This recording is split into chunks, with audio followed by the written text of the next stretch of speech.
What is going on, everybody? It's JetsCentral coming back with some breaking New York Jets news that just came out 1 minute ago. The New York Jets have fired head coach Todd Bowles. You take a look at today's game. It's just disgusting to watch. Getting beat in Gillette Stadium, whatever the score was, 35-3 or 38-3, whatever it was. Obviously had a rocky season, 4 wins on the year. Look at last season, had another tough year. And bottom line is this: Todd Bowles, he knows defense, right? If you're looking at from a defensive coordinator standpoint, he's probably a top 5 defensive coordinator in this league. He understands defense, the 3-4 exotic system where he blitzes a lot from both sides. He gets defense. He gets it. But when you look at him through the lens of a head coaching position, he does not get the job done. Point blank, period. He can't help the quarterbacks. He can't help the offense. The clock management is just a travesty to watch. The special teams has been good this season. You have to give credit where it's due. The special teams has been electric. Jason Myers, what a signing. Andre Roberts, what a signing. But as a whole, as a head coach of the New York Jets organization, you've got to be able to have some sort of control on the quarterback position, on the offense. You have to have some input, and we can't just keep slamming our head into the brick wall, just running into the same problem over and over and over and over and over again. It's just tough. It's really tough. And we saw that in today's game a little bit. At the end of the second quarter. And of course, I don't want this video to be talking about just today's game and stuff like that. But at the end of the second quarter, we were down by 3 scores. I think the score going into halftime was 21-3, and we have 3 timeouts, and we're just like letting it go to halftime. That's just completely unacceptable. Just the passive personality, punting the ball when we shouldn't be punting. The play calling was an issue. That's more on Jeremy Bates, but really that's an issue of Todd Bowles because he's the head coach. He's the head coach, But, and I do want to give him credit because I want to give Bowles credit in this department. The defense, for the youth on defense, he did do a nice job of getting some results out of this defense. Say what you want about it. We did give up a lot of points this season, but look at the turnovers. Sam Darnold he led the league in picks for like more than half of the year, and he didn't even start. McCown got a few starts, so we turned the ball over at an effective rate, and this defense still held their own throughout the majority of the season. We're really highly ranked in certain aspects of the defense, as far as like the league team rankings, amongst all 32 teams. But, like I said before, if you're judging this man as a head coach, which you should because he was a head coach, simply not getting the job done, losing games, clock management, it's just disgraceful.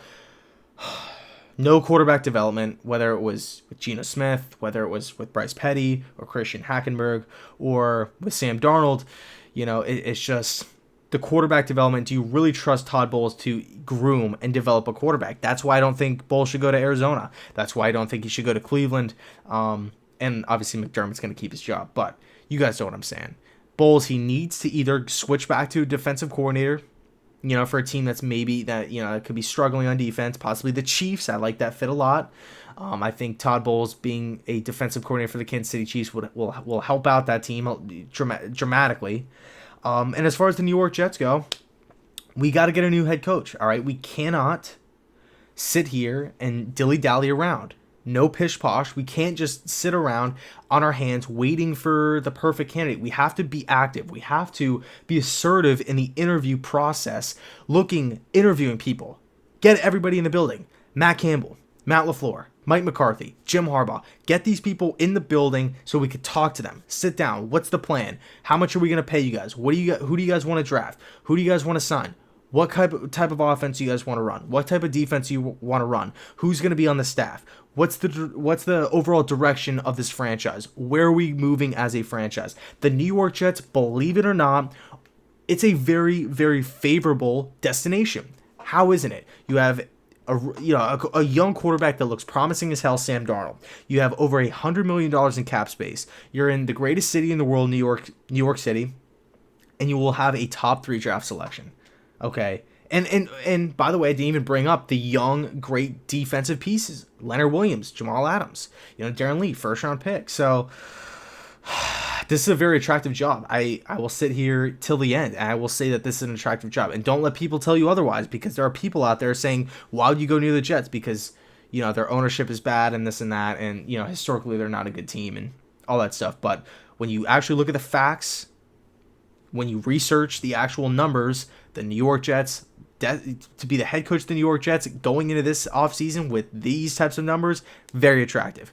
Very attractive stuff. A lot of stuff to work with. You got your franchise quarterback. You got some nice pieces on defense. You're a young team. You only have one big contract, Trumaine Johnson. Granted, he's not playing up to it. Top 3 pick. All right. You got new uniforms coming to the building, so everybody's going to be hyped up, and, the fans are going to be pumped up and energized no matter who we hire. Well, I shouldn't say that, because, if we go out and we hire, a guy like, I don't know, Jim Caldwell or Mark Trestman, some guy that just does not bring any sort of life at all, the Jets fans will be mad. I know it, but I mean, as far as potential candidates, I think the number one guy on my list right now is Zachary Taylor, the quarterback's coach for the LA Rams, and then of course his little brother Press Taylor, who's the quarterback's coach for the Philadelphia Eagles. Both guys, they don't really have that long of resumes, but when you actually look at the quality of the work that they've put in to their respective teams, both guys, and keep in mind they're brothers here, I think they work well together. Two young, progressive offensive minds that are coming from two successful offenses. I think that would be a match made in heaven. Two brothers coming in, taking over the franchise, right? One is head coach, one is OC. So I like that. But there are also some other offensive minds on the market. Guys like now Dirk Cutter, guys like Todd Monken, offense coordinator with the Bucks. There are a ton of offensive guys in the market, and I want the New York Jets to interview them all. I want us to narrow down this list, and because when we hired Todd Bowles, it was weird because there was conflicting arguments that some people wanted Dan Quinn, some people wanted Bowles, some people said that that kind of we're content with Bowles, or that said that we should just sign Bowles because we weren't going to get Dan Quinn because he was, the Falcons were going, or the Seattle Seahawks were going deeper in the playoffs, so we weren't going to have the time to interview him. So we just settled for Todd Bowles. And then we hired Maccagnan after we signed Bowles. That's not how it's done. Usually it's GM, then GM picks his head coach, and then, that's how the system starts to flow. But no, the Jets did it the opposite way, I guess. So, it's what it is. I just want the New York Jets to go through the interview process. Don't take any shortcuts. Take the long interviews. Interview everybody and narrow down your list accordingly. Don't rush this process. We have a young quarterback. We have a young defense. We have pieces in place, and we have a lot of money to spend and a very high draft pick. We cannot screw this up. We can't get a guy in the building that's going to be like an egomaniac, or it's going to be just run the franchise in the ground. This is a prime opportunity with the Patriots trending down and the Bills are trending up. So we have to compete with the Buffalo Bills. The Bills look great today against the Dolphins. Josh Allen, he looks like the guy. Sean McDermott, everybody's bought in over there in Buffalo.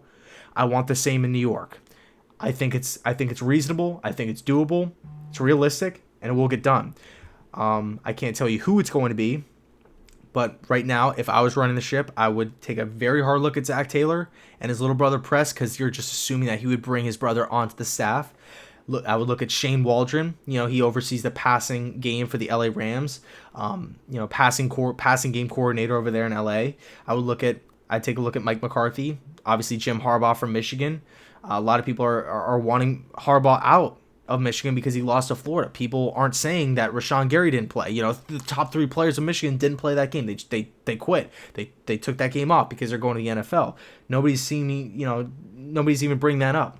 Matt Campbell, another guy, Iowa State Cyclones head coach. Matt LaFleur, he's been my guy since 2.5 years ago. I've been on the Matt LaFleur bandwagon. So there are some guys out there. And by the way, I don't want Hugh Jackson and I don't want Todd Haley. Those are the 2 guys. I don't want them. And I know they're offensive minds. I know they have great offensive systems, but those are the guys right now I'm crossing off my list. I don't want that with the New York Jets. I really don't. But I'll leave it there. Let me know your thoughts down below in the comment section. Who do you guys want as the new New York Jets head coach? This is like the 50th time I've asked you, but I love reading your guys' comments each and every time. It's great seeing all these different perspectives and point of views, because we have like the older fans, we have the younger fans, we have like fans in the middle, and it's just great. Some guys want offense, some guys want defense, some guys want discipline, some guys want energy. It's just great. All these ideas bouncing off the wall, and can't wait to read them all. So let me know your thoughts down below in the comment section. And as always, go Jets.